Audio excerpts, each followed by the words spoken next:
Wow, la verdad es que con este video ya llevo muchas cosas de fondo. Hola, ¿qué tal? Les habla Stalinismo Moderado. Espero que estén teniendo un feliz comienzo de año 2021. Spoiler, va a ser peor que el 2020, pero ya estamos acostumbrados. En otras noticias, como sabrán, hace ya un buen tiempo no subo ningún video al canal. Si bien ya desde hace un tiempo tengo preparado ideas para algunos vídeos, lo cierto es que este año 2021 quería iniciar con un video que ustedes en los comentarios amablemente me solicitan. Y es básicamente hablar sobre la política de mi país. No sé por qué carajos les interesa saber de la política de mi país. Y no, no estoy diciendo esto con mala ganas, sino que me preocupa porque, a ver, mi canal básicamente es sobre política internacional. Y si bien en estos últimos vídeos me he enfocado mucho en la política colombiana, mi intención no es quedarme atascado.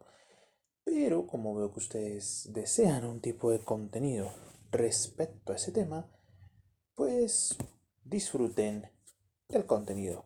Hoy en este vídeo un poco más corto, con algo de guión y pues con algo de edición, les voy a comentar una situación. Para los que no sepan, el próximo año, el 2022, en Colombia nuevamente vamos a ir a las urnas y vamos a escoger al que va a suceder a Iván Duque en el trono de hierro de la Casa de Nariño.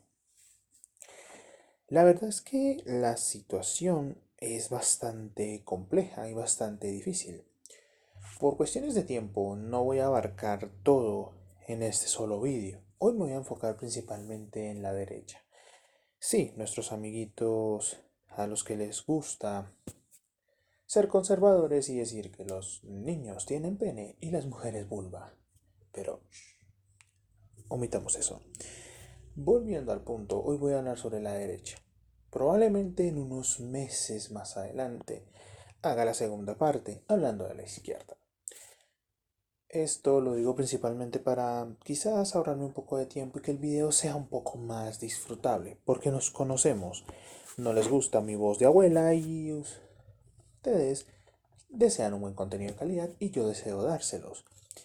Así que nada, empecemos con esto.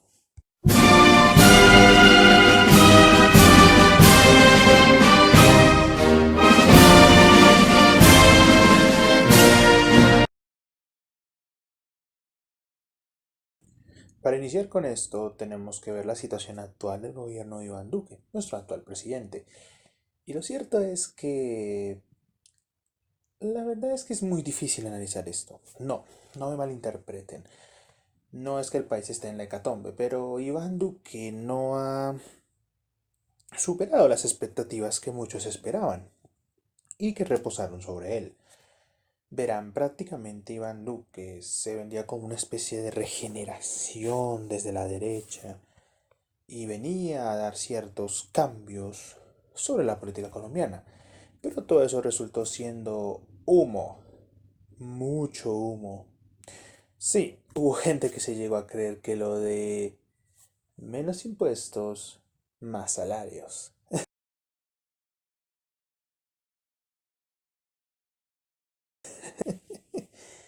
No, no es coña. Ese era el eslogan de campaña de Iván Duque en 2018.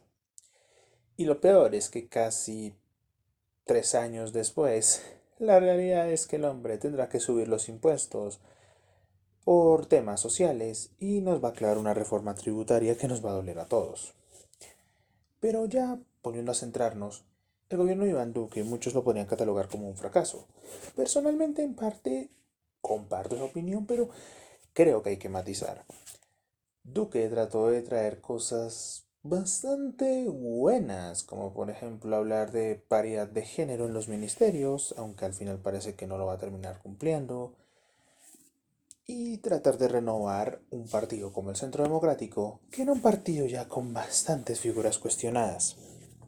Sin embargo, todo se cayó al piso.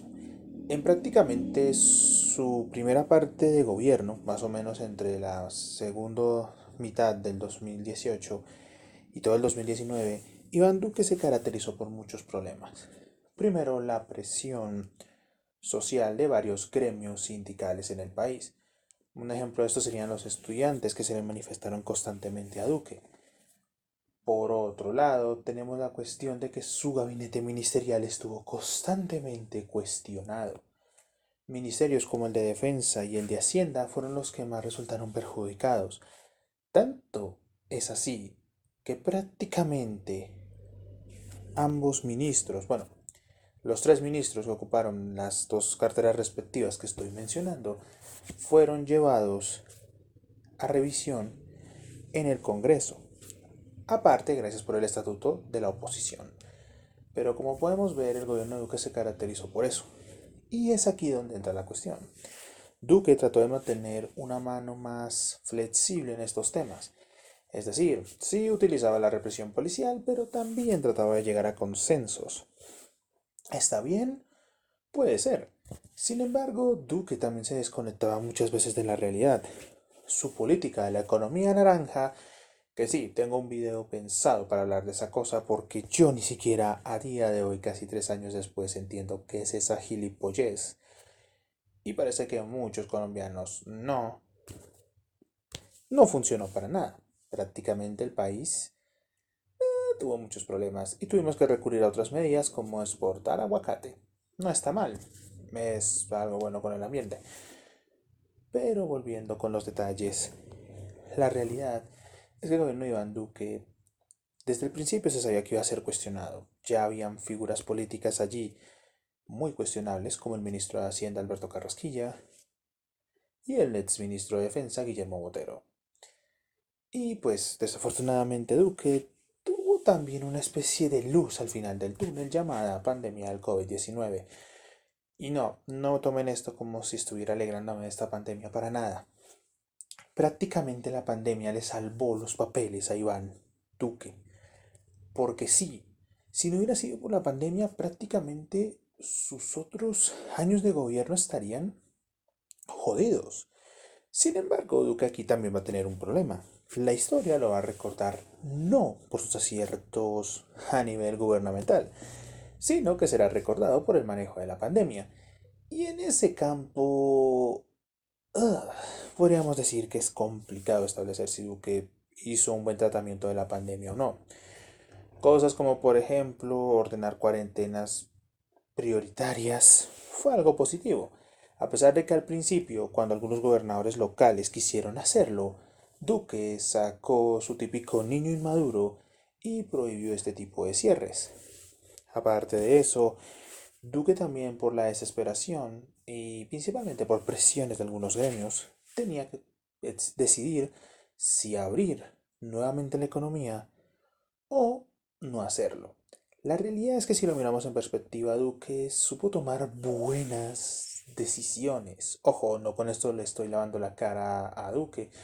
Lo que estoy queriendo decir es que en el fondo algunas de sus decisiones nos salvaron de que la situación fuera peor. Encerrarnos medianamente pronto fue una buena solución, ya que, digámoslo, logramos que el 2020 no fuera tan complicado. Sin embargo, eso tampoco hace que todo sea feliz. La represión policial y el poder casi dictatorial que tuvo Duque, gracias a que con la poca posibilidad que tenía de reunirse el Congreso, hacían que Iván Duque prácticamente fuera un, no sé, Nicolás Maduro sin barba y bigote. ¿Quién puede ser? Pero esa es la cuestión. Prácticamente, Iván Duque tuvo una de cal y otra de arena durante este periodo de la pandemia. Actualmente prácticamente su legado está girado en torno al tema de la vacunación. Si bien se ha manejado bastante bien el tema, lo cierto es que aún va a seguir teniendo matices y Duque seguirá siendo cuestionado.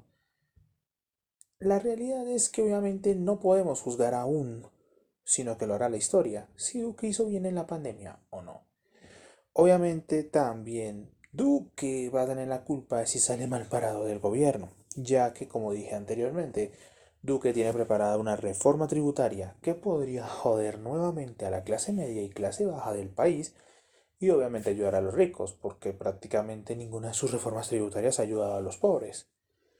Aunque si bien le está vendiendo la moto al público de que sus reformas van a ayudar a ciertos sectores que desde hace tiempo estaban abandonados por el Estado, la realidad es que esto suena bonito, pero no es del todo así.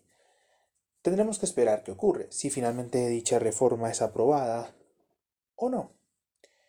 Pero la verdad es que Duque tiene otra realidad. Está prácticamente solo. Yo creo que para este punto su partido, si bien lo sigue siguiendo, lo cierto es que creo que Duque ya prácticamente no es prioridad para su partido. Obviamente ellos van a seguir defendiendo el gobierno de su coequipero, pero obviamente ya el interés electoral empieza a sonar. Y cuando es año preelectoral, casi siempre se olvidan las cuestiones importantes y se deja todo adrede. Habrá que esperar qué sucede. Pero creo que Iván Duque, en estos momentos, estará en el Palacio de Nariño pensando si de verdad esta aventura llamada ser presidente de Colombia le fue rentable o no.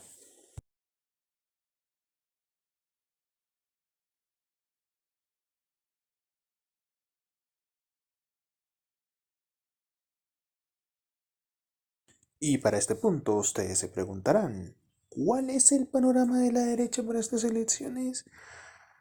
La realidad es que no es un panorama para nada alentador. Dejen que me explique un poco.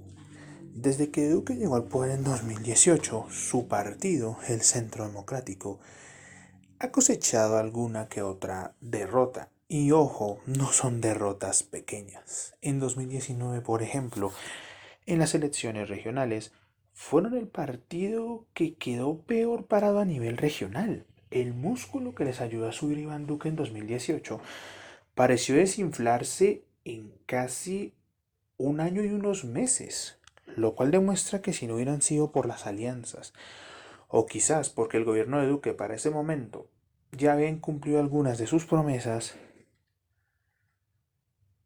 llevaron a que el Centro Democrático quedara gravemente herido. Con esto no quiero decir que no hayan ganado alcaldías, sí lo lograron, pero en algunos casos fueron alcaldías mínimas o en otros casos tuvieron que unirse en coaliciones para poder ganar esos puestos. Es decir, no fueron fuerza mayoritaria, tuvieron que unirse con otros partidos para poder subir algún candidato. Si bien esto fue aceptado por Uribe en un principio, muchos de sus alfiles salieron a decir que ay, es que nunca se ha perdido algo que nunca se ha tenido o algo así. Son obviamente excusas tontorronas. La realidad es que al Centro Democrático las elecciones regionales le mostraron dos cosas.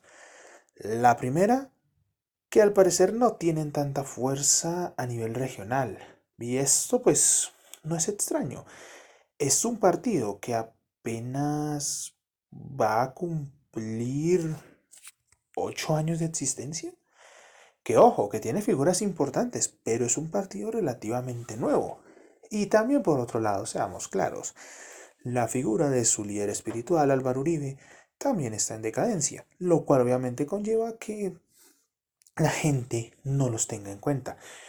Y no lo digo yo, durante esas elecciones, por ejemplo, en muchos lugares donde Uribe era invitado por candidatos del Partido Centro Democrático a algún cargo municipal, no era extraño que gente que no quiera al presidente llegara a amargarle el día al viejito hermoso. Sí, no es coña, era así constantemente. Lo cual lleva a que finalmente ese fuera el resultado final. Por otro lado, 2020 tampoco fue muy bueno. Aparte de que la pandemia dejó muy mal parado al Centro Democrático, en parte por el actuar de Duque, lo cierto es que también fue un año horribilis por otro lado. Álvaro Uribe, el ideólogo y fundador del partido, tuvo un pequeñísimo problema. En un caso de falsos testigos que desde hace unos cuantos años viene persiguiendo a nuestro querido expresidente, por fin destapó una sentencia. Uribe fue arrestado de manera domiciliaria en su finca por la Corte Suprema de Justicia. Esto fue tomado como una noticia positiva por algunos sectores y por otros que había una persecución política. Lo cual suena irónico porque el actual presidente es de su mismo partido, el Congreso en su mayoría está con ellos como principal fuerza política, así que persecución política no es algo que suene correcto, ¿verdad? Sin embargo, como muchos sabrán, el final fue que Uribe terminó siendo liberado, ya que su caso pasó a la fiscalía y la fiscalía está controlada por un amiguito de Iván Duque. Así que en eso quedó eso. Si valga la redundancia. Sin embargo, esto empezó también a seguir minando la credibilidad de Uribe. Mucha gente quizás un poco neutral a nivel político ya no ve al Centro Democrático con buenos ojos. Lo consideran un partido adoctrinado bajo la figura de un solo hombre. Y esto también ha mostrado que dentro del partido hay ciertas diferencias contra Iván Duque, aunque esto no es nuevo. Desde 2018 ya se venía hablando de que algunos sectores del partido no veían a Duque como un personaje viable para ser presidente. Vamos, que no tenía mano dura, era un hombre moderado. Y eso obviamente llevó a que muchos de sus aliados políticos lo empezaran a cuestionar. Dos de las figuras más importantes, podríamos decir, fueron Fernando Londoño y María Fernanda Cabal. Pero esas son figuras un poco menores. Son del sector más radical del partido, pero tienen alguna que otra influencia mediática. Pero para resumir, ¿cuál es la situación actual del Centro Democrático? Pues por el momento parece no tener a nadie viable para llevar a la presidencia. La desafortunada muerte del ministro de Defensa, Carlos Holmes Trujillo, el cual muchos apuntaban a que probablemente sería el alfil que usaría el uribismo para llegar de nuevo al poder, fue algo gravísimo. Para la gente que no sepa, este ministro falleció a causa del COVID a inicios de este año, lo cual prácticamente dejó al partido sin una figura que pudiera salvarles el trasero durante las elecciones. Y por otro lado mostró que al parecer Duque no era infalible con su técnica del COVID-19. Por otro lado, las figuras que quedan más importantes son de un sector bastante radical del partido, lo cual obviamente no le conviene a Uribe si quiere venderse como una opción de centro o una opción amigable para la gente neutral a nivel político. Así que probablemente el partido vaya con algún candidato, pero no es fiable que este candidato llegue a segunda vuelta. Al menos no sin una alianza.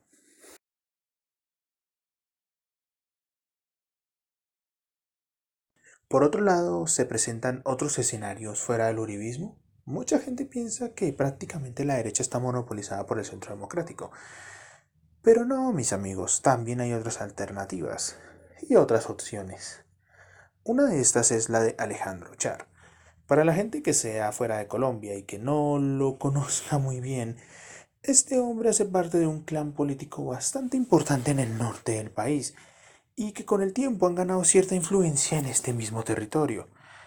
Para que se hagan una idea, tienen el control de la gobernación y la alcaldía de Barranquilla y el departamento del Atlántico, uno de los departamentos más importantes de la región norte del país, lo cual muestra que son gente que tiene poder y que quiere más. No son un grupo desconocido, tienen bajo su control una cadena de supermercados, uno de los equipos de fútbol más importantes de la primera división de Colombia y una emisora de radio bastante popular en algunas partes del país. Obviamente esta gente quiere llegar a las grandes ligas. Ya pusieron a su hermano Arturo en la presidencia del Senado, pero eso solamente será hasta el 20 de julio de este año. Pero demuestra que tienen cierto poder político y que ya quieren jugar a otro nivel. La cuestión aquí es que Alejandro Char ha tratado de mantener una campaña particularmente extraña. Se ha tratado de unir con exmandatarios locales, como por ejemplo Enrique Peñalosa, exalcalde de Bogotá en dos ocasiones, Federico Gutiérrez, exalcalde de Medellín, Dilian Francisca Toro, ex gobernadora del Valle del Cauca, y con otras personalidades. ¿Con qué objetivo? Tratar de venderte que quizás está buscando una alianza política un poco más simple para poder llegar al poder. Pero también se sabe que en secreto al parecer se reunió con Álvaro Uribe en el Ubérrimo. Al parecer el líder espiritual del Centro Democrático puede que sea consciente de que dentro de su propio partido no tiene ninguna figura que le pueda ayudar a volver al Palacio de Nariño. ¿Es Char una buena alternativa? La verdad es que quizás sí, quizás no. No con esto quiero decir que vaya a ser un mal político. Pero el clan Char también es un clan untado con ciertas cuestiones a nivel de corruptelas. Ojo, no tienen detrás historias de paramilitarismo, pero sí se tiene que ellos han tenido algunas relaciones corruptas con algunos contratistas. Así que, obviamente, eso lleva a que pues, sean cuestionados por un sector del público. Por otro lado está el factor que van a tener algunos movimientos como los partidos cristianos y los partidos de derecha un poquito más rezagados. Empecemos por los cristianos. Los cristianos o los partidos protestantes buscarán, quizás para el tema legislativo, tratar de armar una coalición para ser más fuertes en el Congreso. Sin embargo, esta coalición está teniendo problemas. Algunas de las personas con las que se gustaría contar en esta coalición desean ir por su propio lado. Otros están en partidos que políticamente son más viables, porque la realidad es que si bien el voto cristiano en los últimos años en Colombia ha ganado un peso importante, es un voto fiel, pero es un voto minoritario, porque casi siempre los partidos protestantes tienen en su mayoría el apoyo de alguna iglesia en específico, lo cual, si bien no es malo, porque ese voto es demasiado disciplinado y no cambia como el voto de una persona neutral, lo cierto es que es un voto que a menos de que no sea bien concentrado en una figura importante, no tendrá importancia. Ellos principalmente no apostarían por un candidato presidencial, al menos no uno propio, sino quizás alguno alianza con algún candidato más pesado, como por ejemplo Alejandro Char o alguno que ponga el uribismo.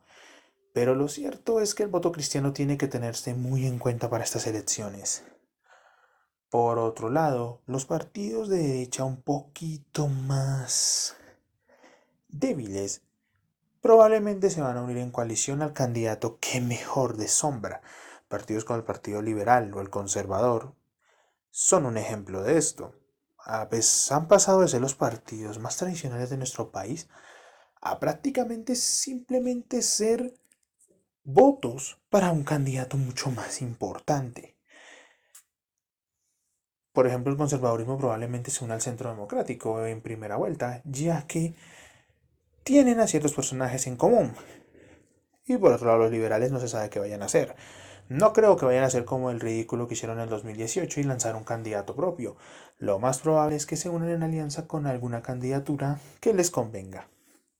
Partidos como la U o Cambio Radical son casi el mismo cantar. Son partidos que surgieron durante el auge del uribismo y hoy en día tienen a muchas figuras cuestionadas. Y el partido de la U perdió a dos de sus figuras más importantes y caudales de votos bastante fuertes, Roy Barreras y Armando Benedetti, de los cuales hablaré en la segunda parte de este vídeo, ya que se unieron con el candidato de izquierda, Gustavo Petro, y de él también hablaré en la segunda parte. Por otro lado, la realidad es que la derecha colombiana tiene bajo su mando al Centro Democrático. Y la verdad es que el partido está un poco fragmentado, no solo a nivel interno, sino también a nivel de credibilidad. No sabemos eso cómo les vaya a afectar el próximo año, ya que las tornas pueden cambiar y el partido quizás gane un repunte, o tengan que aliarse con alguien para evitar caerse. No por nada ya el partido está iniciando sus típicas tretas de que el país se va a volver comunista si ellos no ganan, porque obviamente ellos necesitan vivir de miedo para poder obtener votos y así decir que van a salvar a la patria. Como dije antes, y quiero hacer algunas aclaraciones, este video podría quedar desactualizado en unos meses, porque quizás las personas que mencioné aquí no se terminen lanzando o se lancen pero en una coalición En fin, hay muchas cosas de fondo. Quiero aclarar que quise iniciar con la derecha para que no crean que soy una mala persona. Y probablemente la segunda parte tomaré al centro y a la izquierda, a los cuales, pues, digámoslo, la situación tampoco es que les esté yendo muy bien. Soy estanismo moderado, no olviden darla y suscribirse. Estoy empezando a hacer algunas mejoras en el canal, en temas como el audio, que es lo que ustedes casi siempre me cuestionan. También, digámoslo, verán un poco de que la edición se ha cambiado un poquito, es porque estoy tratando de probar nuevos editores para el canal. No voy a decir cuál estoy usando en el momento, pero probablemente a finales del año les diga cuál editor usaré de ahora en adelante. Así que nada, que tengan un feliz inicio de semana y ya saben, lávense las manos y cuídense. Hasta pronto.